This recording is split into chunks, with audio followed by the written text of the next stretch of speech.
area law always holds, right? And the technical result that I want to show you now, the proof, it's simple, it's very nice. And it's due to Wolf, Verstraete, Hastings, Sirac, and the archive number is 070439006. I'll show you now. So what they proved is that if you have a Hamiltonian, local Hamiltonian, then we consider the thermal state as we defined yesterday, right? So it's e to the minus h over t over partition function. Then we look at the mutual information of x with the complement on the thermal states. So we imagine here, for example, a square lattice in this case.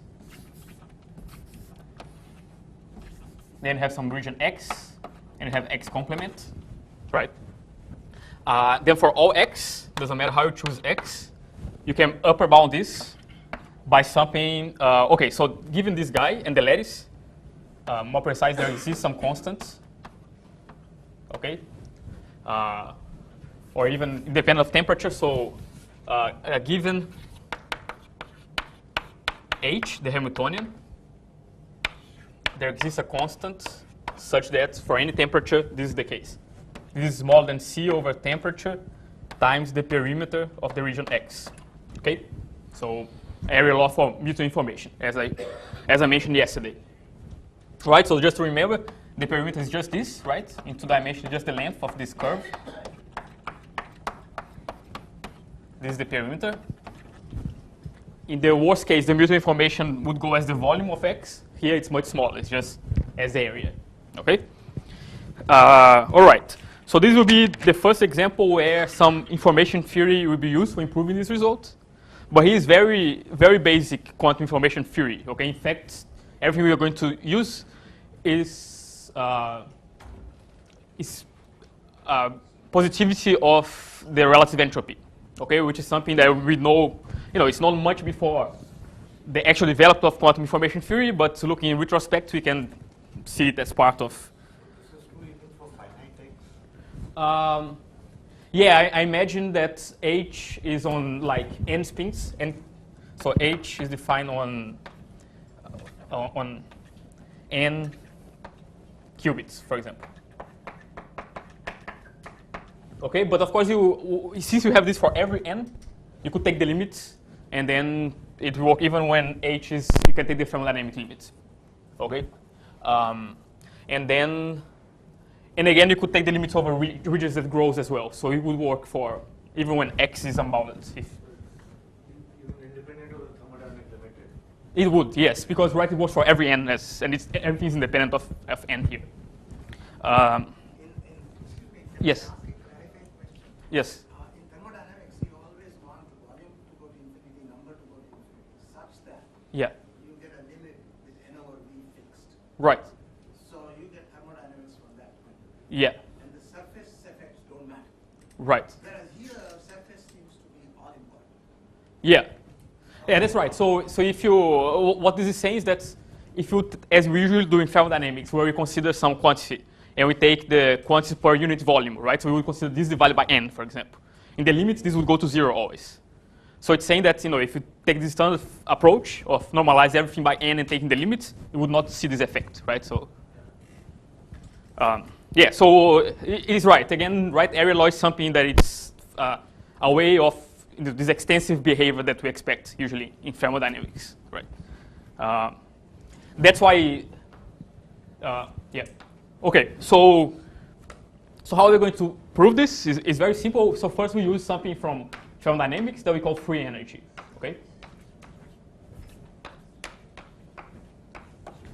So yes.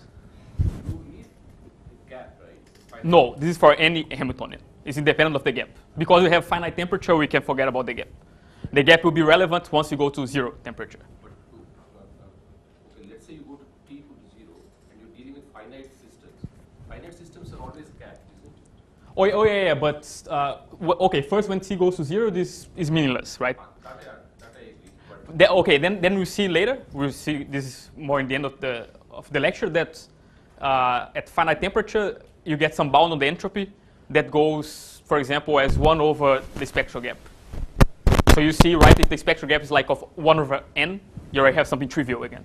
So it's true that they always get, but right, it depends on the scaling of the gap with the system size. Right? Okay, so free energy, the definition is the free energy of a state rho is equal to the energy, right? And the energy is just expectation value on the Hamiltonian minus temperature times entropy of the state rho. Okay? So I'm sure you all seen this before. And why this is useful for us?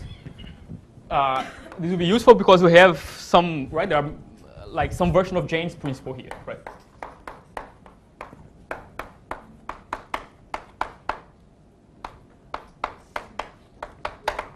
So in words, right, this Jane's principle is just saying that if you are at constant temperature, constant T, then the free energy is minimized by the Gibbs states, right, by rho of T, okay? So mathematically, this is just some lemma that I will ask you to prove in the problem session. It's very simple to prove, and it's the following: that free energy of rho is actually equal to temperature times the relative entropy that we saw yesterday of rho with respect to the Gibbs states plus free energy of the Gibbs states. Okay? So we have this relation. It's really just a computation, right? So we use this definition. We use definition of the relative entropy, and you see they are the same. Okay? So I'll ask you to compute this. And this is nice, right? Because we know that this is always positive, right? So this implies that free energy of rho is always bigger than free energy of Gibbs states for all rho. Okay? So this is just the formula for this, right? For this, you know, Jane's principle, maximum entropy principle. Any question on this? Jane's principle is usually under the constraint of fixed energy. That's right, but it depends on which thermodynamic potential you are, right? So here we are fixing temperature, and then the same, yeah, right? Oh, indeed. So if you fix energy, then Jane's principle would say that the maximum entropy state will be the microcanonical ensemble will be the right one, right? Here, because we're at fixed temperature, the macrocanonical ensemble emerges, right? Okay, great. So with this, we can prove this result, this area law. And okay, so let's remember that the thing we're interested in, which is this, right? We can write as some relative entropy, right? That we saw yesterday. So this is relative entropy of the state with respect to its reductions, right? So you see that we want to compare this state with a state where you cut the correlations here, right? So this is the lattice. This is x. This is x complement. We are interested in the state, in the whole lattice, versus a state where we have rho x here and rho x. The partial trace of the full state here tends to the partial trace of the full state here, right? This is this guy. And we want to compare the relative entropy of these two states, okay? So now the idea is just to see how to use this expression, but here put these guys, this product state, and see what we get. Okay, and you see that it gives directly area law. So let's see.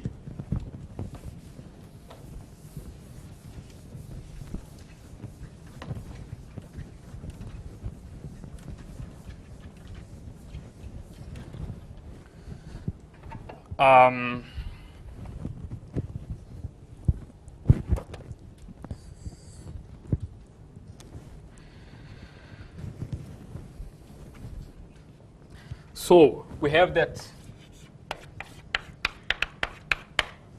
this mutual information. Another way to write it, right, for the Gibbs state. Let me not write the dependence on temperature now for simplicity, right? So this is just the Gibbs state. It's the full state on the lattice. We also know this is equal to the entropy of X plus entropy of X complement minus entropy of the full system. And now, oh, sorry. Okay, yeah, this on one hand we have here this. On the other hand, we have that free energy of rho X times rho X complement is some state. We can choose any state we want. This is always bigger than the free energy of rho X X complement. Okay? So now let's write the expression, right? So this is trace Hamiltonian rho X complement minus temperature entropy of rho X complement. This has to be bigger than the energy of the states, the Gibbs states, this guy, minus temperature entropy of the Gibbs state. Okay, great. So now we have something of this form, and it's very good for us because this breaks into two, right? Additivities of entropy. So we have these two guys here, and we have the entropy here of the two. So just rearranging terms, putting this here, and putting this energy here, we get that T times entropy of rho X plus entropy of rho X complement minus entropy of the full state. That's smaller than trace Hamiltonian times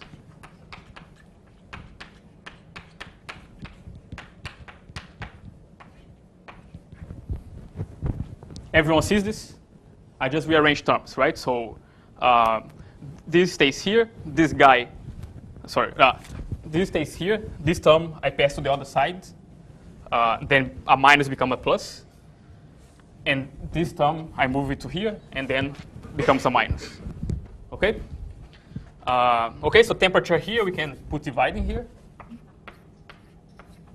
And this is great, right? Because what's this? Yeah, right? This is the mutual information. This is what we want.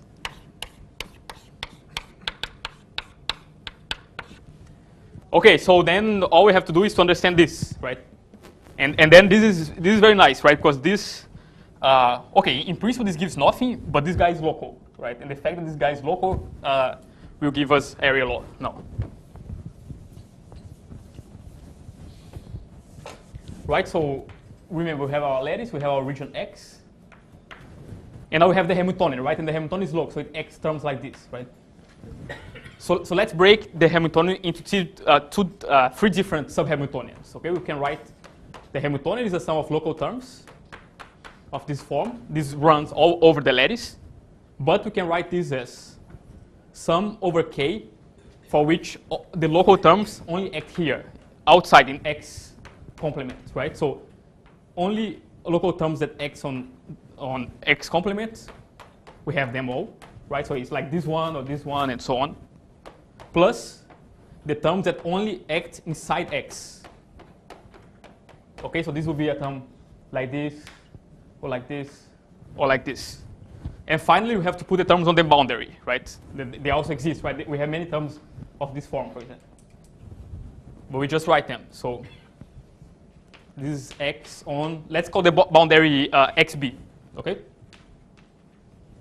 So this is just the set of all terms that cross X and X complement.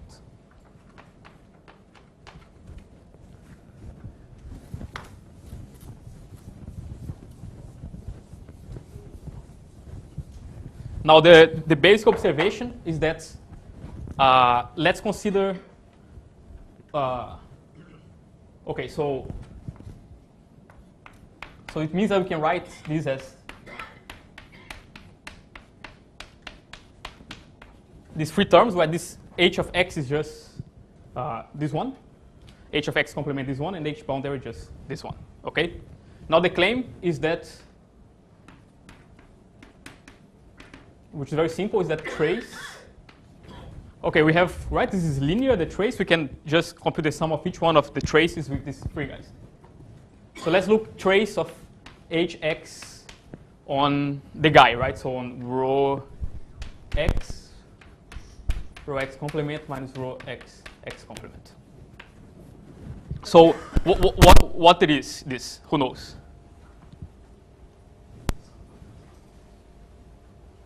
Okay, right. If you want, we can write as a sum, right? No problem. So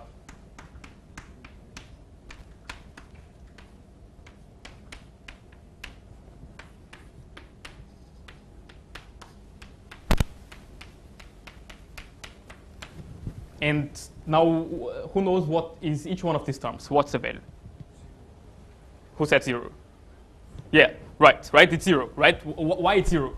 Because look, this guy. Imagine that this guy is this one, for example, right? This local term. Each one of them only acts here inside, right? But here inside, because it's a local observer just here, it only depends on the reduced states on this region, right? But these two states, this guy and this guy, it has the same reduction, right? For any region inside here, right? Because they only differ because we cut here along this boundary.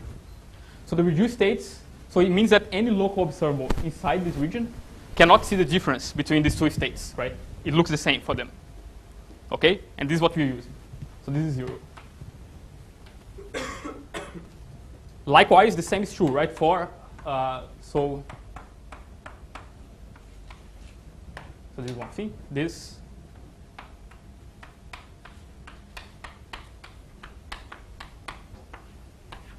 so what's this again? 0, right? Because now we're interested in terms that act here, okay? But terms that act here only depends on the reduced density matrix in this region. And again, these two states have the same reduced density matrix for anything that only acts inside X complement, right? Just because, you know, you should write the definition of trace and see that it's true, but right, it's true because since this observer only acts inside X complement, first we can take the partial trace over the region X because this doesn't act on X. Then we get rid of this guy, and we get the reduction of this if you trace out. But the two reductions are the same then, right? And then it becomes 0, okay? So all we care about is this term on the boundary. So we have to bound it. This will not give 0, right? Because now these two states are different here. But, you know, it will give some proportion to the boundary, right? Which is what we want. So let's see.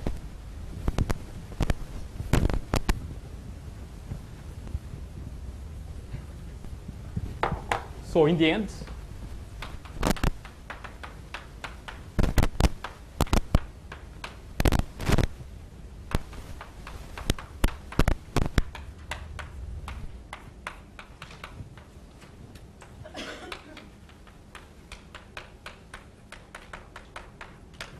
this is what we want to bound, right?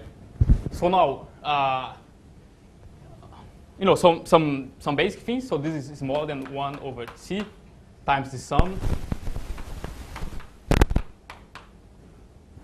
times we want to bound this thing. So what we can do, for example, that the trace is use this. Okay, maybe you can prove as an exercise if you want that the trace of xy is always smaller than 1 norm of x times infinity norm of y.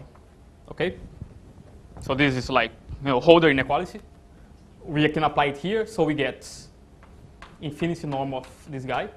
So infinity norm is the operator norm. Many times I will not write infinity. Okay, whenever I don't write anything for the norm is the infinity norm. So reminding you is the square root is the maximum singular value of this x. Okay.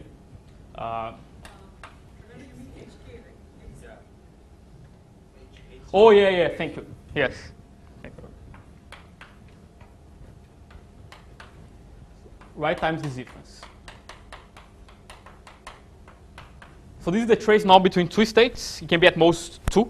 Okay, so this is something that you can also compute.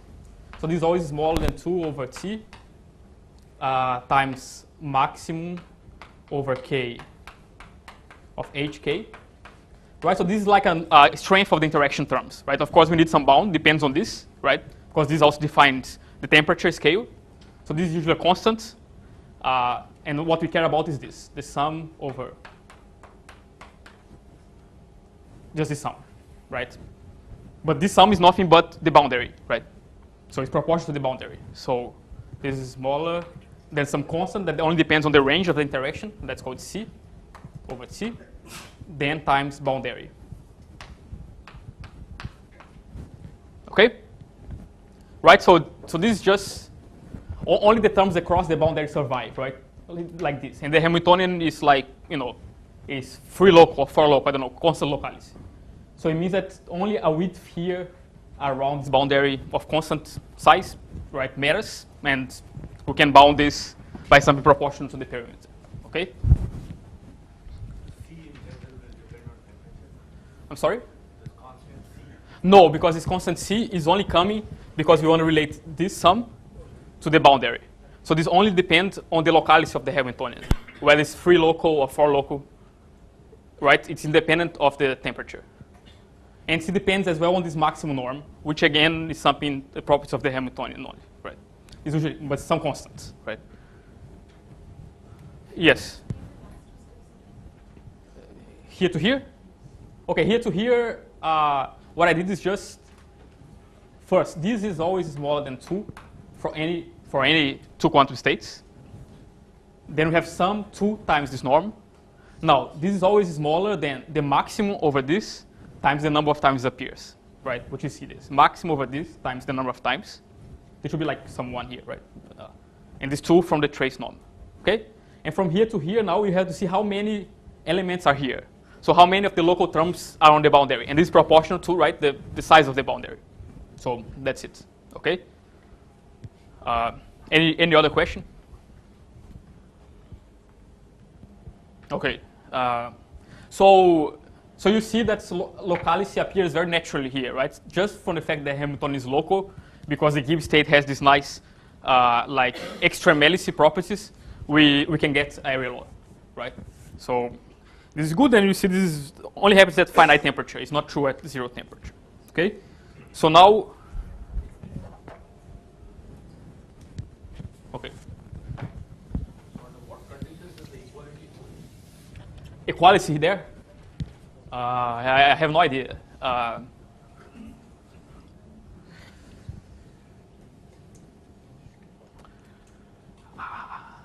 It has to be something very special because, for example, we use this extremality, right, and of the free energy, and it's only saturated, actually, when the 2 states are the same. So it means that this can only hold, for example, when there is no correlation in the Gibbs state. So it has to be a non-interacting model. That's the first, constraint, which is already a lot, right? And then there is all these other approximations that would, yeah. So. The 1 over T came because of, Sorry? the 1 over T came because of TS. I didn't understand. The free energy. Yes. Average H minus TS. Minus yes, yeah, Yes. correct. When you flip it in terms of S, less than or equal to 1 over T times trace on H. Okay. Now, the 1 over T came only because of that. Oh, correct. Yeah, indeed. And Yeah. if the density matrix was a Gibbs state, Yes. then there is a temperature dependence there. It's a lost state. Oh, of course, and that, right, yes, because we want to compute this guy, we compute on the Gibbs state, right? Always on the Gibbs state. Yes, that's why it depends on the temperature, right? No, the temperature came out irrespective of that. Oh, I know, but we can only use this extremality principle because we compare the reductions versus the full state on the Gibbs state, right? We couldn't do this for other states.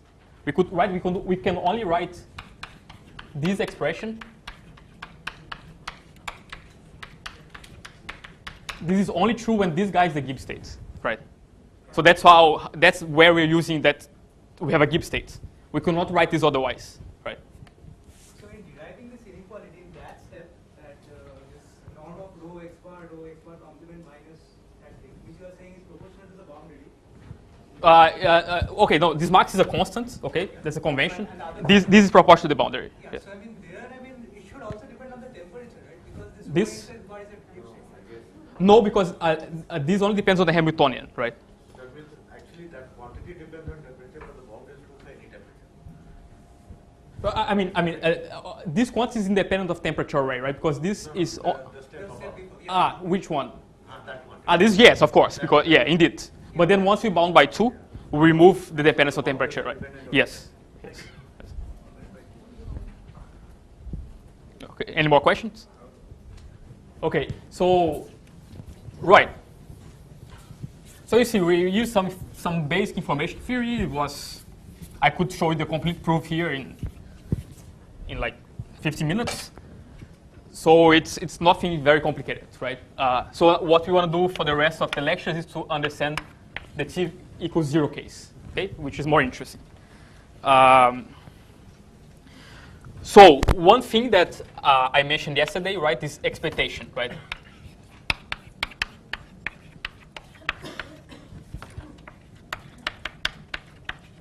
Was that for non-critical models, you can define this as either the model has a gap or the state has a correlation length, right? We see, analyze both cases. We expect area law. And people had some expectations even for critical states.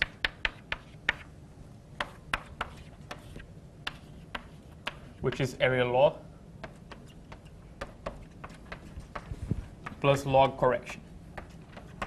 And why people believe in this, and a good place for seeing, you know, for seeing all is this review that I mentioned yesterday.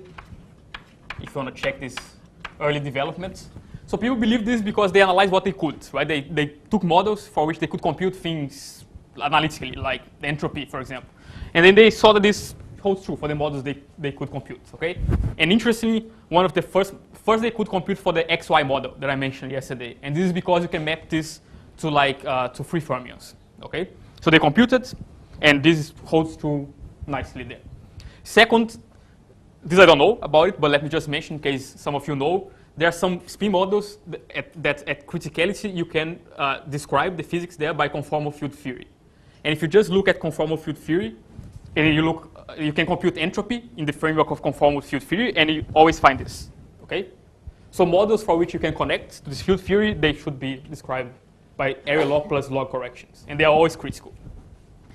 And another interesting class for which this holds true is for, that connects to Graham's lecture, is for Gaussian states, okay? So you take a Hamiltonian which is quadratic in position and momentum, or in annihilation and creation operators, can be fermionic or bosonic.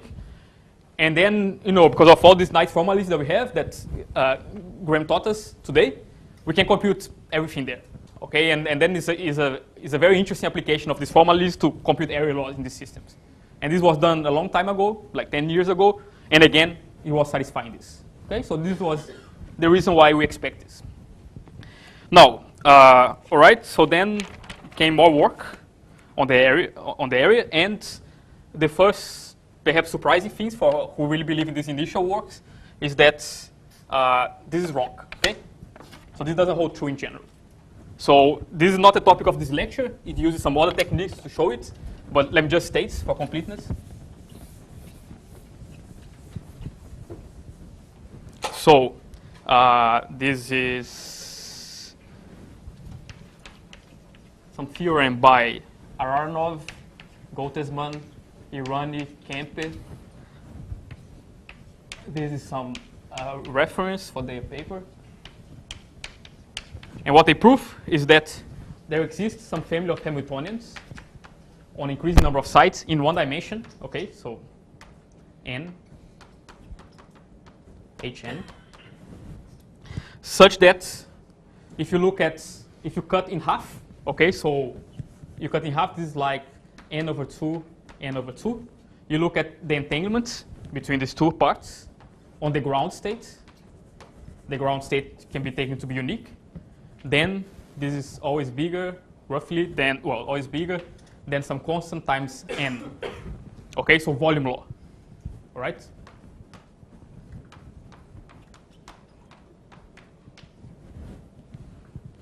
And it's even for Neumann entropy, right? For Emax is even bigger, right? So which we see for like S max, right? This is equal to entropy of size 0 on the region A, for example. Okay, I would denote the partial trace usually like that. So whatever I put here, I put inside, but with the subsystem here. All right, so this is a very complicated Hamiltonian that you engineer to have this property. So this is actually based, it's very interesting, it's based on what people call QMA hardness theory. This is like, classically we know for a long time that you have spin glasses and you can construct spin glasses with very engineered couplings such that to compute the ground state energy is a computationally hard problem, right? It's NP hard. People do the same thing for the quantum case, where to compute like properties of the ground state is hard for some quantum version of NP. And what this implies is that this ground state is very complicated. It doesn't have efficient classical description. And from this, you can conclude that the entanglement has to be huge. Okay, so this is really coming from a computer science perspective. We look at these systems and we try to engineer the coupling such that it has to do the right computation for us in the ground state. And then you can prove that it becomes very hard, right? So for example, initially it's not translation invariant, but then you can make it translation invariant, okay? Each local site is like 11-dimensional. It's translation invariant, and it still satisfies this. The crucial thing is not gapped. Okay, the gap goes like 1 over size to the cube or something. So so this is just wrong, right? Okay. It's interesting to try to understand better for which class of models we have this, right? It is related to understanding when we can describe a physical system by conformal field theory, a spin model at criticality. We don't know. We know a few examples where this is understood. But in general, it's simply not true. So let's focus, right? For what we have to focus is here. Is this true or not? Okay. Right. So we'll see. Okay, I'll tell you more, but anticipated. We'll see that we understand this, and this is true in one dimension. And in one dimension, it's true even for the generate ground states. Okay? In high dimensions, we don't know. This is wrong even for unique ground states, right? So, this? Yeah, because this you said that if you have a unique ground. Oh, no, I'm just saying that there exists a model for which the ground state is even unique, and this is true. Okay? So it's... Since it is one-dimensional, Yes. is there any contributions from fluctuations of the To the entanglement entropy? Well, the quantum fluctuations are very big because the entanglement entropy is very big, right? But, if you have one dimension, you have n dimension, right? You can put just many dependent chains, right? The fact that we have a counterexample for one dimension already shows that it's simply not true in n dimension, right? So you cannot hope that maybe it's true in high dimensions. It's easy to construct examples as well.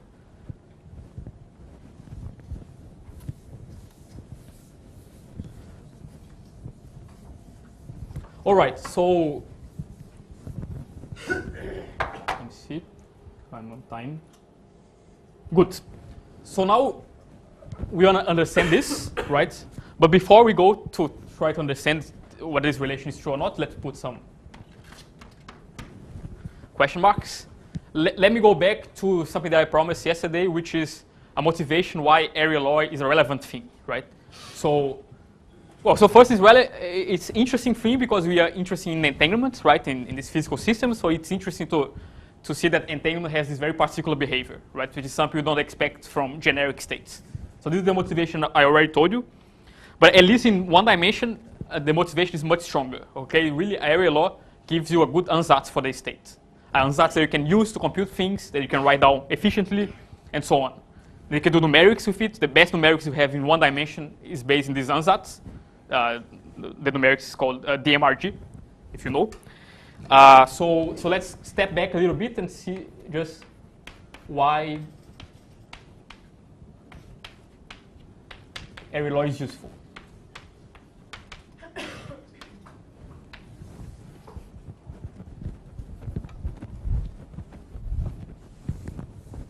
Because you make an ansatz. Are there any counterexamples to violate the ansatz? Yeah, that's a good question. So because we have this, this relation to computational complexity that I don't want to get into, what we can prove is that for this Hamiltonian, under some very plausible conjectures in computational complexity, there is no good ansatz for this. Doesn't matter how smart you are and try to come up with a good ansatz, you fail miserably here for this model. So this is just some physical model for which with our classic computers we cannot do anything. Okay, and not even with quantum computer. This will be a system that never goes to the ground state, for example, under any reasonable cooling procedure. Okay, so these are just very strange models, right? It'll be surprising if you find them in nature, but this shows the boundary of what we can try to prove or not, right? So it's very useful in this sense, right? There is no hope in trying to get a general result here because it's simply wrong. Okay. There exists adaptive cooling schemes which do not give me the ground state. Yeah. So if you had a cooling scheme that could prepare these ground states, you could solve, for example, any NP-hard problem. Okay, so it's very unlikely, right? So this is the kind of statement. Okay. So why it's useful? We don't any high dimensions we don't know. Okay, in general we don't know. So, but although we have some expectations that I might come to that later, but we know good reasons in one dimension.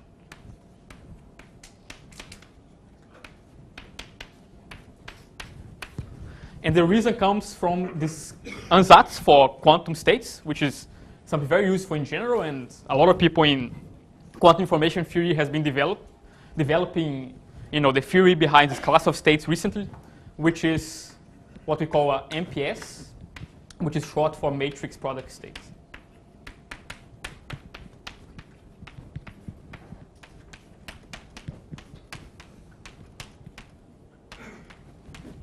Okay. So you might have heard of that already. It's a very beautiful construction. So let me first define what they are. Right, so as an ansatz, in case you never heard what an ansatz is, it's something very simple. It's just some good parameterization for a subset of the class of all quantum states. Right, so the set of all quantum states on n qubits, for example. It's described by 2 to the n complex numbers. But that's a lot of numbers, right? It's exponential in the number of particles, so there is no hope we can have a good description for all quantum states.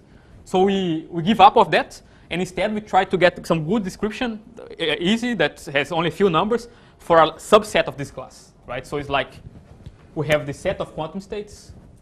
This is like some vector space of exponential dimension. This is huge. There is nothing we can do. We can try, right, to get some corner here and try to describe the states here. Hopefully we get some relevant corner, right? We get a corner for which the states here, they're relevant, right? For example, they appear in physics. And this is what these matrix product states, they try to do, okay? So the definition is that we have a state. It can be on the local dimension can be higher, but for simplicity, let's consider, well, no, why not? So on n qubits, and we say psi is a matrix product states if of this some parameter of the states we call bond dimension. So it's a matrix product state of bond dimension d. This is an integer. If the following is true, if we can write the state psi s with some I1 up to IN. This just goes from 1 to D, the local dimension. Then, as usual, we have a computational basis here, I1 up to IN. Right, so a generic quantum state, a general quantum state we could write as some tensor, right, of this form. Any quantum state we can write as this, where this is just like a unit vector, right? But of course, we have d to the n parameters here. A matrix product state is a kind of state for which we have some nice description for this guy. And the description, as the name says, is the product of trace of product of matrices. So trace, we have A1, I1. Well, okay.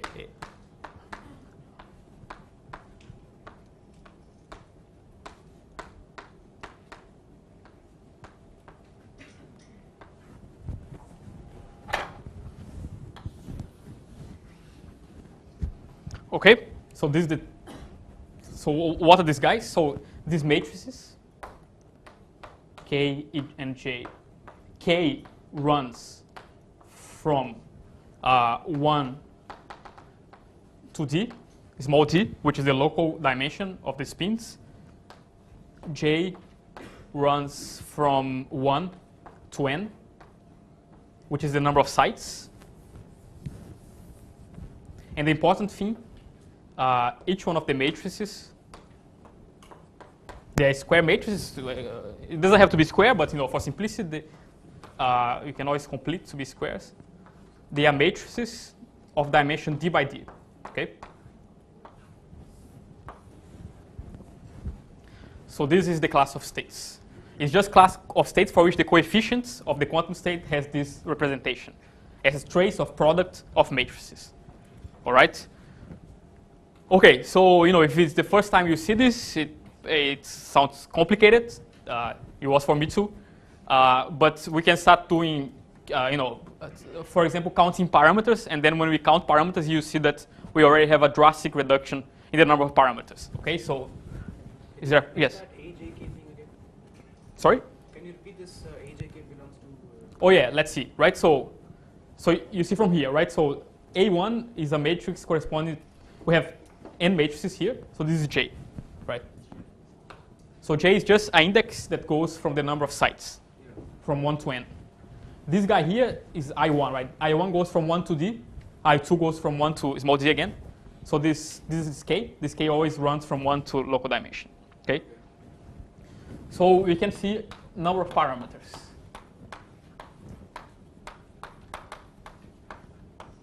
What I meant was, is there any restriction on this AJK? Well, the only on the matrices. Yeah. No, at all. Only this one. The size, they are not very big. Okay, they're small, and this is the important thing. They're not? Very big, right? They are matrices on d by d, which is this parameter.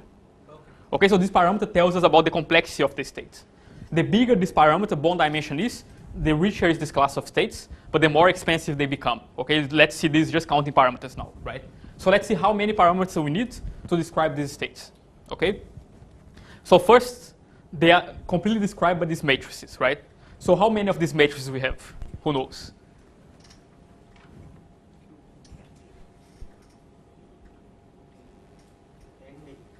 Yeah, right? So we have, this goes from 1 to d, this goes from 1 to n.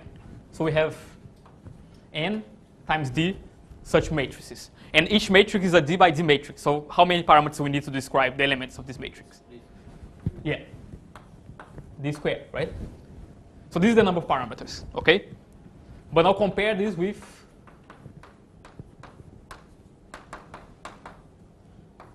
d to the power of n, which is the number of parameters that we would need in the general case, right? As long as this is not very big, like polynomial in n, for example, we have a huge reduction in number of parameters, right? So just with a few parameters, if this d is not very big, we can describe the state, okay? More relevant than that is something that I won't prove to you now. I will just make compute efficiently. By efficiently, I mean like in time polynomial in n and d. A small polynomial, but I don't remember now. It's something like n d squared, I think. Okay. Yes. What is this bond dimension? Yeah. So this is a parameter of the class of states.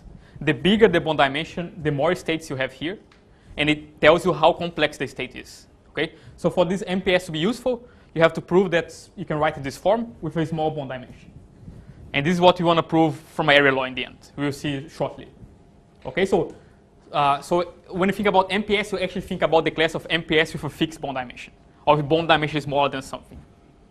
And if this capital D is not very big, this is very efficient. Only a few parameters at least, right? Complex. Sorry? The counting is for complex Yeah. Yes. Okay. So you can compute efficiently anything of this form if the state is an MPS of like,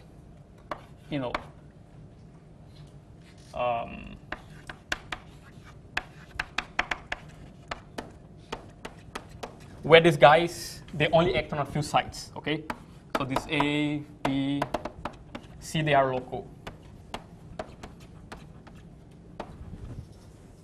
Right, so like you have a chain and then, A acts here, B here, blah, blah, blah, C here, okay? So local expectation values you can compute efficiently in this class of states, okay? So you have to play around with this to understand that. I don't have time to go into that, but it's not complicated. It's just requires some time to get used. But this shows that they are very useful, right? They are good ansatz because you can take this guy and compute things that we care about, like expectation values of local things. So another thing is that that's right. That's correct. Yes. I mean, if they overlap, you can just think of them as a big observable as well, right? But then, of course, yeah. But of course, if they overlap a lot, then the locality grows up, and then they have to be constant size for this to work. So I have a question. Yes. So suppose we are interested in finding the ground state of some memory. Yes. Is there some obvious reason why this class would include that state? Yes, and this is what we've learned from area law.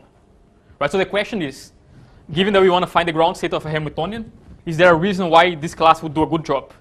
And one of the main points that I want to tell you in the SQL is that there is, and namely that if you have an area law, you have a state of this form where the bond dimension is not very big.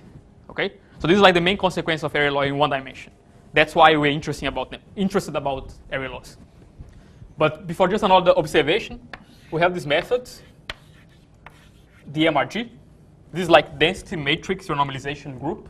Okay? It's just some numerical methods from it was proposed by Stephen White. I forgot the reference. And it's just a very successful numerics for one-dimensional systems. Okay, so like if you talk to some numerical guy, numerical physics guy, you say, yeah, we can always solve any one-dimensional models. This kind of counterexample shows that it's not quite true. But the interesting thing is that this DMRG is just some variational method over the class of matrix product states. Okay, so in a sense, the result that we're going to show that this is always the ground state is always well approximated by a state of this form is a theoretical justification to why this method works so well. All right. So I won't give you any details about this method. It's interesting too, but area law is connected a lot with this kind of numerics that are very successful in practice. Okay. All right. So is there any question on matrix product states? This is all I will say about them. The rest is just connect area law to them. Yes. I didn't understand that last bit. You written over the compute efficiently was psi.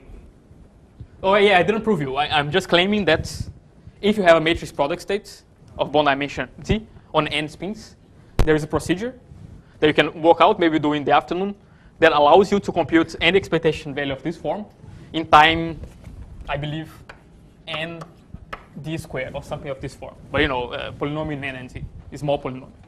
Okay. So meaning, for example, if you want to compute the ground state energy, you can do, right? Because the ground state energy is the sum of local terms. Or correlation functions, you can do as well.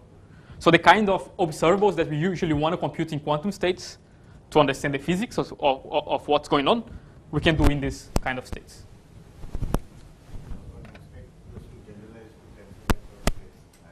That's correct, yes. So you can think of similar constructions in high dimensions. People call these PEPs sometimes, projector entangled pair states. The thing is that we have very nice theory for these guys is much harder in high dimensions. For example, we have no connection between area law and this kind of tensor networks in higher dimensions. The theorem that I'm going to show you right now, we don't know if it holds true in higher dimensions. So far, but do people expect that there should be connection between area law and tensor networks? Yeah, we expect, but we need to find some more conditions because in general it's not true. We also know that. So, there should be connections, but we don't know under what circumstances these connections will appear. It's open.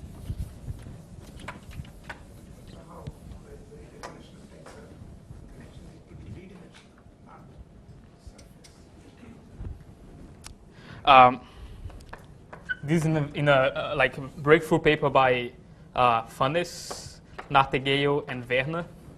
Old paper from 92. They were inspired by if you know the AK-LT model. That's an example of a matrix product state of bond dimension 3. Okay, so they try to generalize this, and they get this very nice class of states. And then this was forgotten for a long time. So few people care about this, mainly mathematical physics. And then this was introduced in quantum information, was rediscovered. And it's the content of this theorem I want to show you. And this is by Vidal, and the original paper is 1pH 0 301,063. Okay? So what's the result? The result is that we let a state on n qubits let be a one-dimensional state. Okay, so the particles are arranged in a line.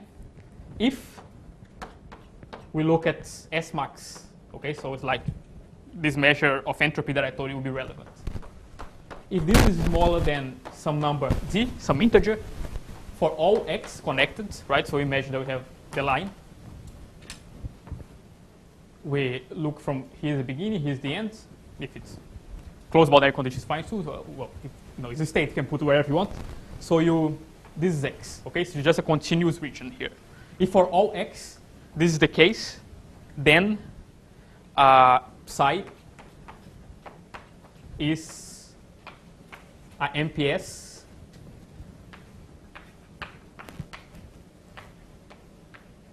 of bond dimension d. Okay? So what's this? This is an area law, right? This is an area law for the max entropy, or for this measure of entanglement that we saw before, right? Why? Because as I mentioned yesterday, area law in one dimension is saying that the amount of entanglement is constant across any cut, right? Because the boundary is constant. It's just this.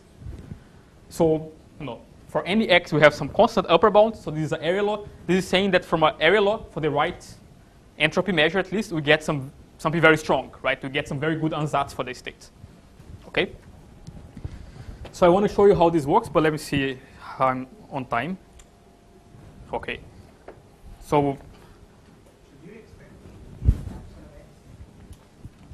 yeah, no, that's the important thing, right? So we wanted this d is independent of x, right? Because this d is the bond dimension, right? Suppose that d, or if d grows, suppose that this d is like exponential in n, the number of particles. No, sorry, bond dimension, let's call this m. Bond dimension 2 to the power of m. I was wrong, okay? So, right, so let's see when this theorem is not trivial, right? Suppose that this m is equal to n. It's like the number of particles. Of course, this is the maximum value of the entropy, so this is saying nothing, right?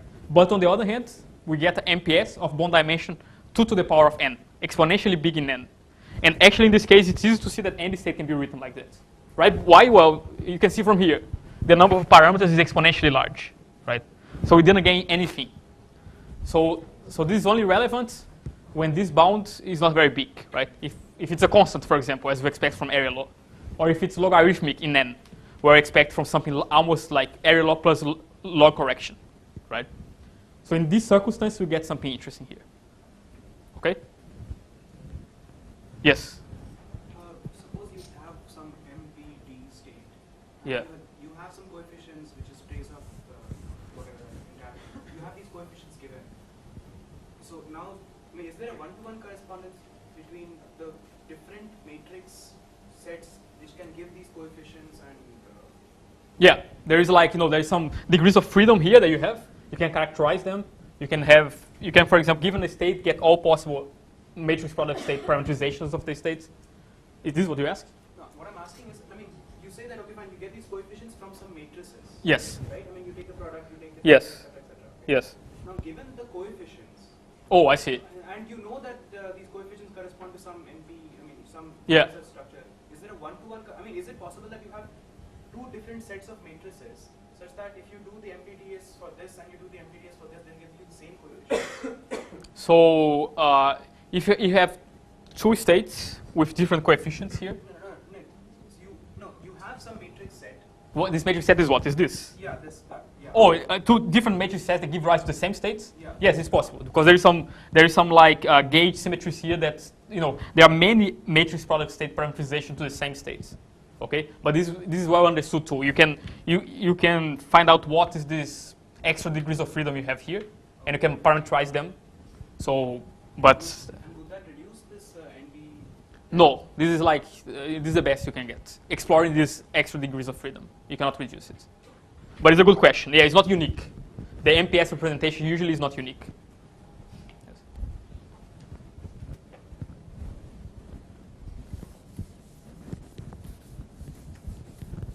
Okay, so let's see how this connection goes, right, of area law and matrix product states.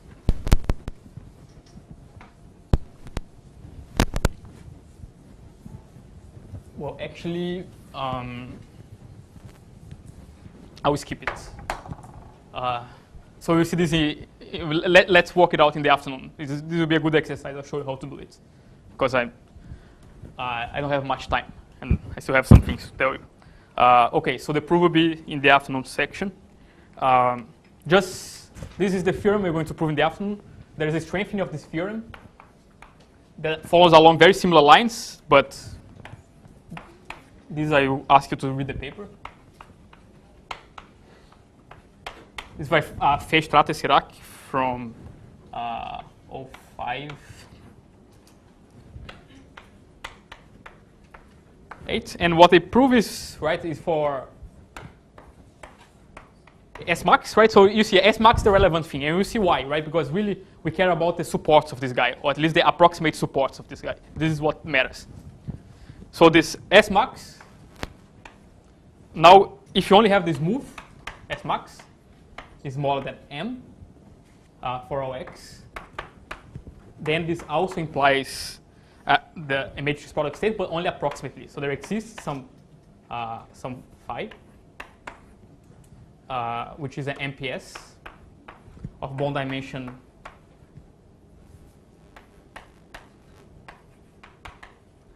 two to the m, as before.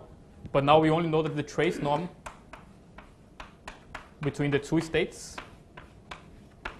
this is the ground state, this is the approximation.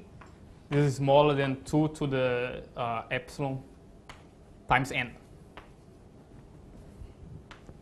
Okay, so if this is moving is small enough, it has to be smaller than 1 over n for this to be meaningful. We get a good approximation by MPS. Okay, so it's enough to work with this. And this will be important because in the end we can only prove area loss. In the case for this guy, we never know anything about this. This is too rigid. It's too difficult to work with. So that's why this is useful, because then this is an object we can understand, and then we can learn about matrix product states. Yes? Is this moving? Do you remember from yesterday? So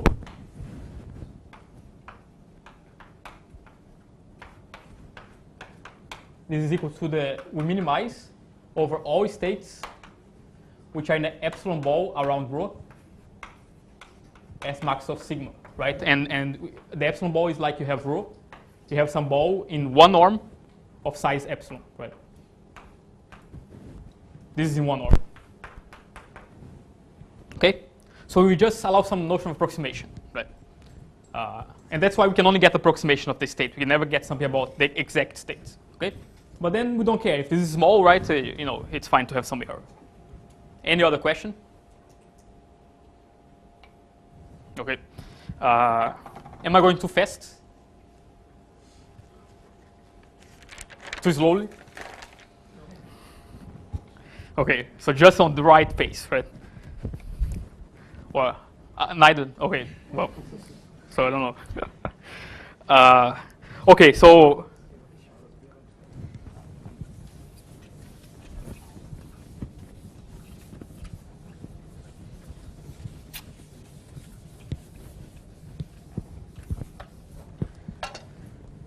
So let's go to the task. Okay, so this was some motivation, and hopefully you learn more. You'll be interested in learning more about these states. I could give many lectures about this, but you know, it's not a topic. But I want to go to the area laws now. Yes. This psi naught is the original given. It's the ground state. Yes. Yes. Thanks. So this is the ground state. Right. So this was the same as before, right? So H. Sorry, not ground state. It's a state. It's the state, right? It's any state here. So let psi be a 1D state, right? And then this actually should be like psi x. It's the reduced state of this state, right? So this is like for general states, right? It's nothing about ground states. Okay. So just to remind what's our goal.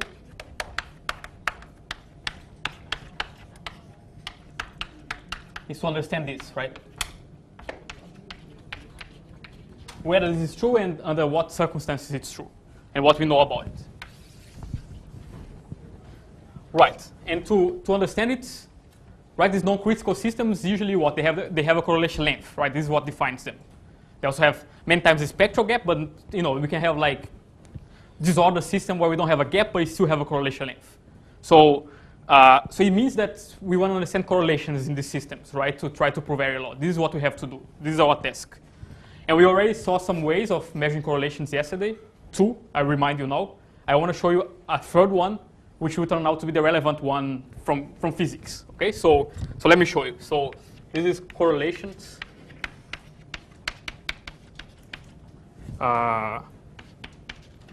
In quantum states, part 2. So what we saw yesterday, we saw 2 notions, right? One was based on the trace norm. And this is just, okay, so we have a state, a bipartite state. I'll call it AC. Okay, I'll change C by B, you'll see why later. Because we use this, will be interesting just to set up the notation. One way to measure correlations, the first one we saw, right, was using the trace norm. We can see how distinguishable this guy is from its reductions, right? So first, I said it has no correlations. If rho B has no correlations, then we all know what the state should be, right? We know it should be a product state. So one way to measure the correlations in a non-extreme case is just to see how close these 2 states are, right? So we can have this measure of correlation. It's a natural one, right? Okay. We also saw that we could use the mutual information if you want, right? This mutual information between A and C on the state rho. This is also something you want to use, might want to use. It's natural, it's useful many times. But it turns out that these 2 notions of correlations, they are too strong for us. And I'll explain later, but in the sense that it's very hard to prove that like a physical state, like ground states that we're interested in, satisfies this form of, showing that the correlations decay fast enough using these 2 measures, okay? The right notion of correlations that we can prove things about is using what we call the covariance.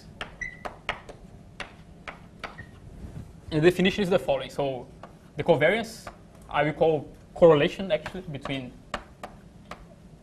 A and C on the state rho. We'll define something very similar to the trace norm, but there is important difference, right? So it's some local version of the trace norm. So we have maximum over X and over Y. So these are Hermitian matrices. X on space A, Y on the space C. Both have operator norm. This is a comma. Operator norm is smaller than 1, okay? And we look at trace. X stands for Y times rho AC minus rho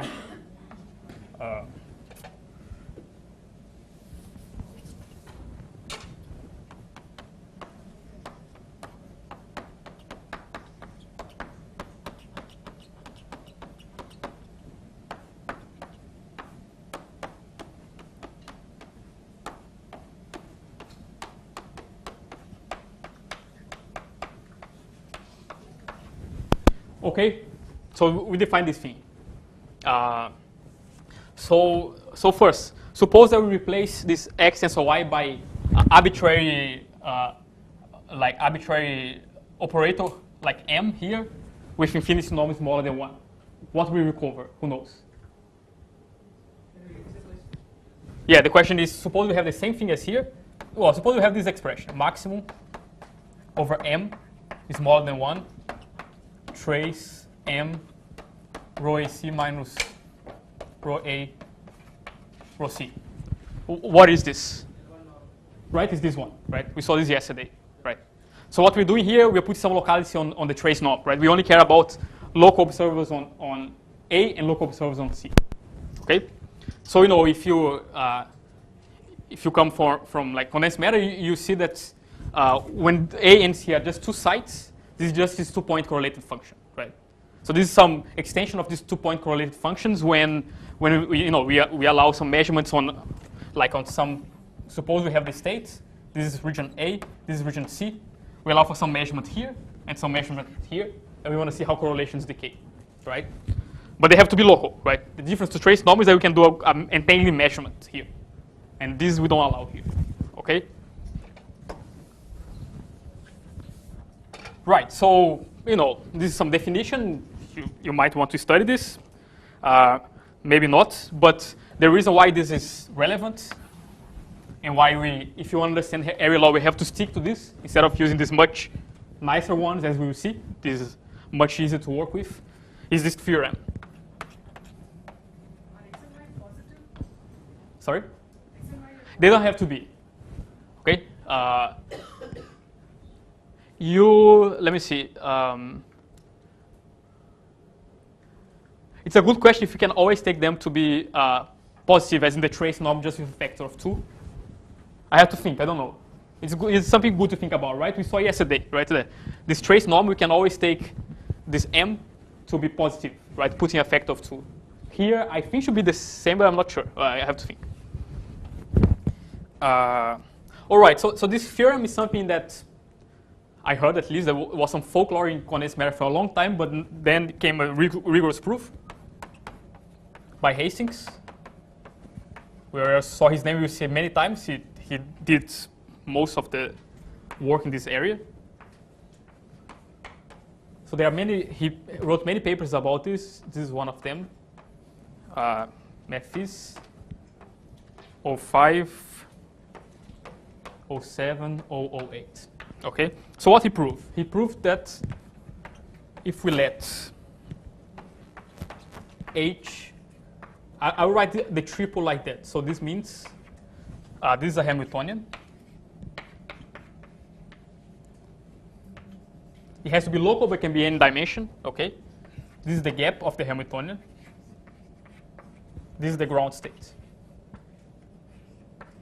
So we consider a triple like that. And then the theorem says that, suppose this is the lattice, okay? We can consider regions A and region C. A connected, C connected. He proves that for all regions A and C, the correlations between A and C using this covariance, it's smaller than 2 to the minus distance between A and C divided by some constant. This constant, this is the correlation length, right? And this correlation length is proportional to 1 over the gap. Okay? So basically saying gapped systems are such that the ground state has exponential decay of correlations. All right? And this, since we will write many times, I will sometimes abbreviate this by exponential decay of correlations, right? So the correlations, they decay exponentially in the separation, right? So this distance is this length, okay? This is the distance between A and C. So the bigger the separation, the faster the correlations decay, all right? In case there is a power law decay. Yeah. What will happen to this? Well, I mean, if you have a gap, right, and if the gap is constant, you never have power law. You always have exponential decay of correlation. This is what this is saying, right? If you don't have a gap, sometimes you have a power law. But you can also have long range order sometimes, right? So this is, and the converse is not true as well. You can have no gap, but have exponential decay of correlations. There are some examples, okay? So the direction is, from gap, you have exponential decay of correlations. It also depends on dimensionality. This works in any dimension. In any dimension. Yes, as long as, any fixed dimension, right? It cannot be on some expander graph or something complicated. But as long as it's any fixed dimension, it works. Like in 2D or 3D or 4D and so on. Yes? The distance, yeah. So is the distance between sets? Is a good question, right? This is a set. This is another set, right? We take the distance between two sets. So the definition, the mathematical definition, right? But you see that makes sense intuitively, is that we take the minimum over one element in this set and another element in the other set, and we look at the distance, like Euclidean distance between x and y. Okay? So you just see what's the points which are closest, and this is the distance. Okay, great. Is it clear, this definition? Divide. Yes. 2 raised to minus distance a comma c divided by? Xi is the correlation length. Okay, so this is some notation we use. This is correlation length. Any assumptions about the Hamiltonian in this? The Hamiltonian, the only assumption is that the lattice where it lives is finite dimensional. Okay, so any fixed dimension. Of course, it's local, right? So finite dimension is local, and the norm of each local term is smaller than 1. This is the normalization. Okay?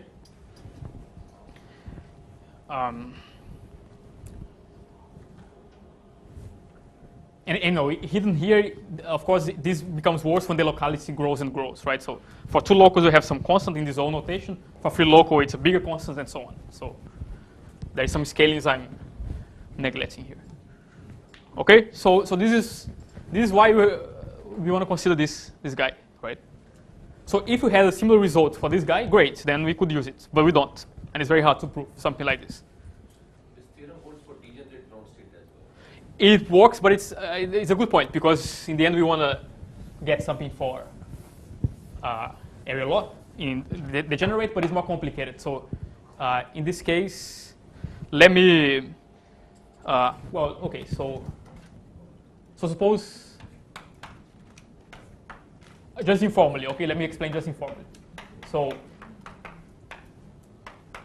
suppose you have n, capital N, degenerate ground states. Okay, so this is the base of the ground state, gapped again. Then what you can prove is something exactly like this. You can prove that for all psi I,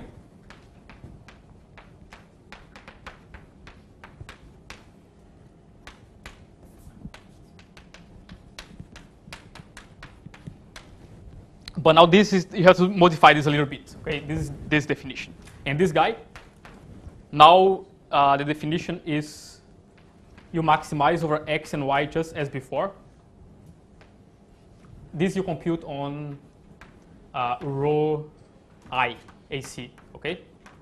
So this is the reduced state on AC of this particular ground state, psi I.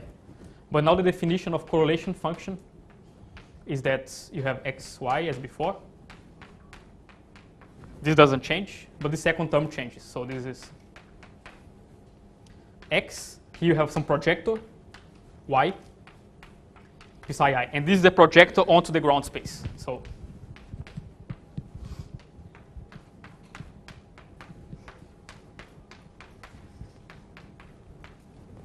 okay, so 2 extreme case. Suppose n is 1. If n is 1, then the projector is just this rank 1 guy. You put here, you recover the original definition.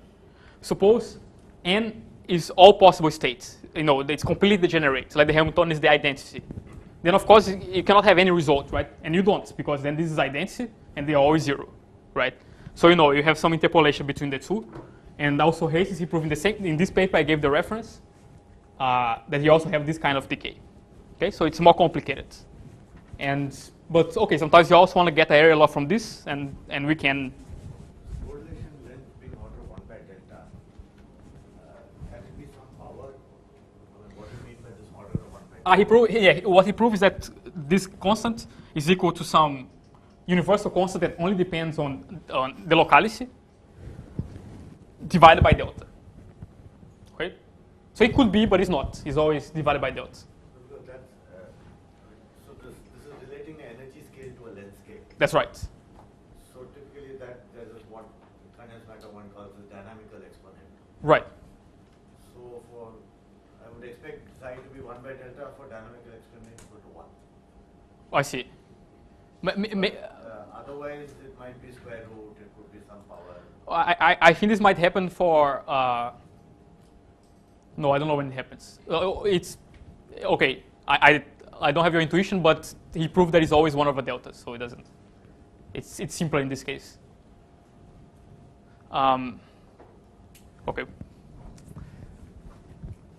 But on the other hand, let me think. I think this is just a bound, so it could be better than that. Okay? It could be like square root, for example, for some particular system. But it's never like delta square, because right. So you might be right, but I don't know the details.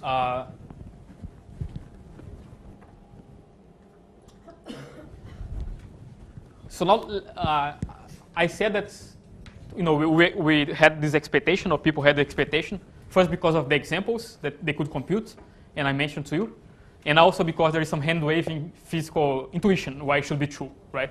So now what I want to do now is first give you this most hand-waving physical intuition, why we should expect area law whenever we have a correlation length.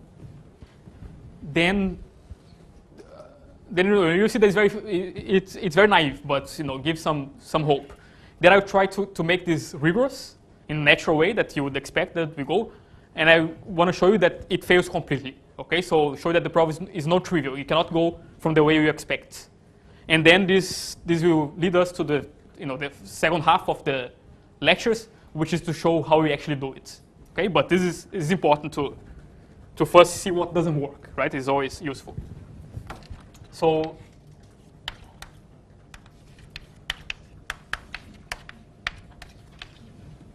what's intuition?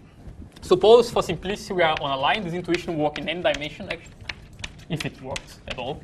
So I suppose you want to prove area law for region X, okay, for this region here. So this is X complement, right? Let's label this as X1 complement, X2 up to Xn complement, okay? So the complement region has like n spins, and this doesn't matter how many it has. Now, what we're interested in computing is the entanglement. Let's write like that, entanglement between X and X complement, right? So, we know that usually we can relate entanglement to the entropy of the region, but we can also think as disentanglements, okay? Now, suppose you could do the following. Suppose you could say, well, I want the entanglement of this region with this one, but maybe this entanglement is like roughly the entanglement of this guy with this spin plus the entanglement of this guy with this spin, and so on, right? Maybe we can break up this entanglement into contributions from each spin of this chain, right? So maybe approximately this is equal to the sum I from 1 to n of the entanglement of xi complement. Of entanglement of x with x complement I. Okay? So, it's very dubious why we can do it, but, it's something you can try.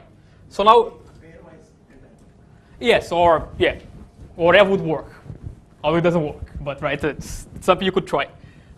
So now, what's the interesting thing about if we could break up the entanglement like that? It's interesting because now this guy should only depend on the reduced matrix here and on the particular sites, right?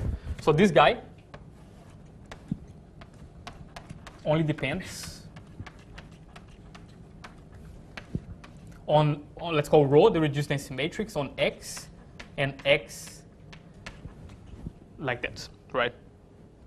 But now we know we have to restrict the state somehow to get area law, right? And we know, and the restriction we want to put, there is a correlation length, right? So either because of a gap or because we just say that this property holds true. Okay, so let's assume we have we have a state psi, and psi has, let me put some notation, has psi exponential decay of correlations. Okay, and by this I mean that this equation is true, holds true. Okay, so I'm interested in states with a correlation length. So now that's nice because, we know that this holds true, right? And this is this expression. So again, another step you could take, say, well, maybe because of this property, this rho x, this guy should have almost no correlations, right? If at least I is far away. So expect this to be, very close to a product state for faraway sites. right? And the arrow here should go like what? Exponentially the separation, right? Like 2 to the minus I over correlation length. Okay? But because if it doesn't have even correlations, it shouldn't have entanglements, right? So this should be approximately equal to the sum I from 1 to n of, well, okay, so if you just use the bound of the minimum of either 1 or 2 to the minus I over correlation length.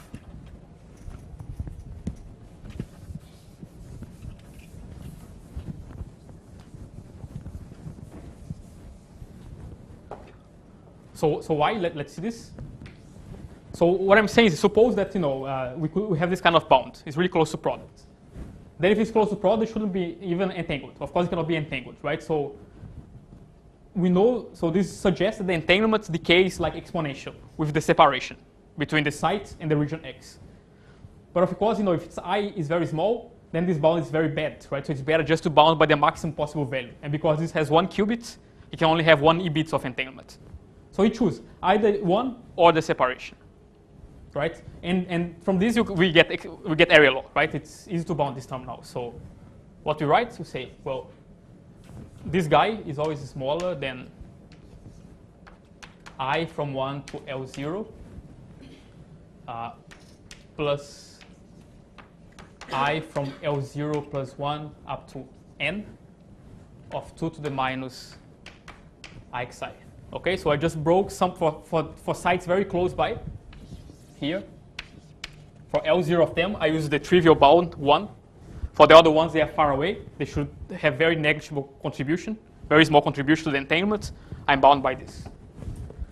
So this is equal to L0. This is some geometric series, right? So this is equal to... The minimum of 1 and the other thing is always the other thing, right? Sorry? The minimum of 1 and the other thing is always the other thing. Oh yeah. Oh sure. Yes. It's kind of. Then why do you have that? I don't know. I don't know. Yes. Thanks. You wouldn't go up to n though. Sorry. You wouldn't add to n because many of them are 0. Sorry, I didn't understand. You would not sum over all values of I up to n. Well, because we have the sum here, right? So we have to keep it. But it's fine because a few of them will be big, but the rest decays exponentially. So right. So if you have a geometric series, namely roughly the first term is what matters, right? The rest just you just estimate this. So you're right. We don't need to break like that.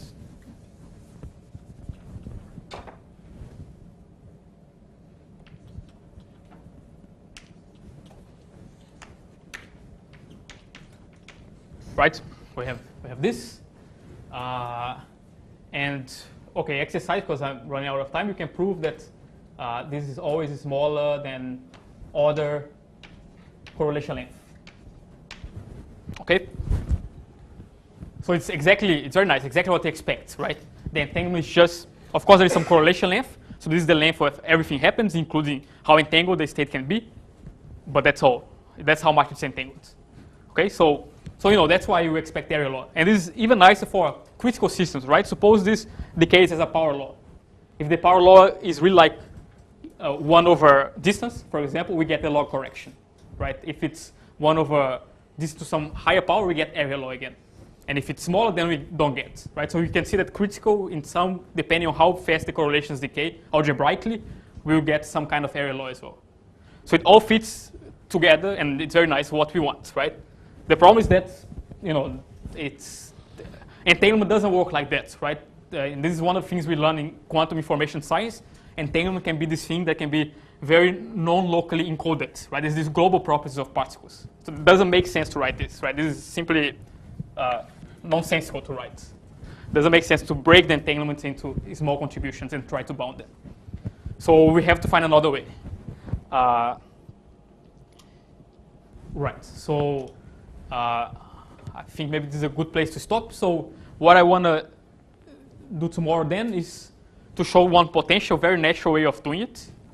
And then show that because of the properties of this correlation measure, which they are, it's very tricky to work with, this natural approach does not work. Okay, and give some counterexample to it. And this gives this already gives some intuition on quantum states that they are weird. The other dead ends that I will show you gives some more intuition, and then this will indicate what we have to do to make it work, right? How we have to handle these quantum states. And then this is where the actual information theory will appear, right? So you see that to understand this problem of going from a correlation length to area law, we have to use many things that we develop for other proposals in quantum information. Like, for example, we have to use the best entanglement distillation protocols that we have. Okay, so they will appear very naturally here.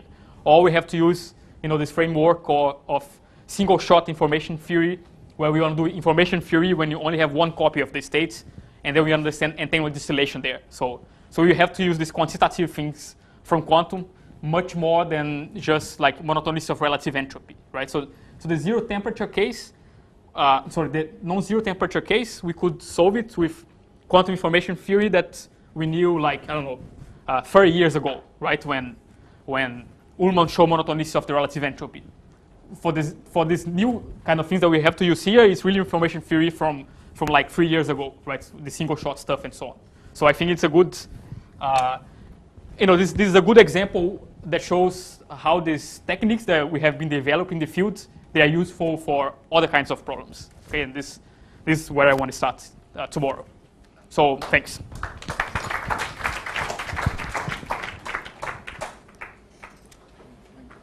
Thanks.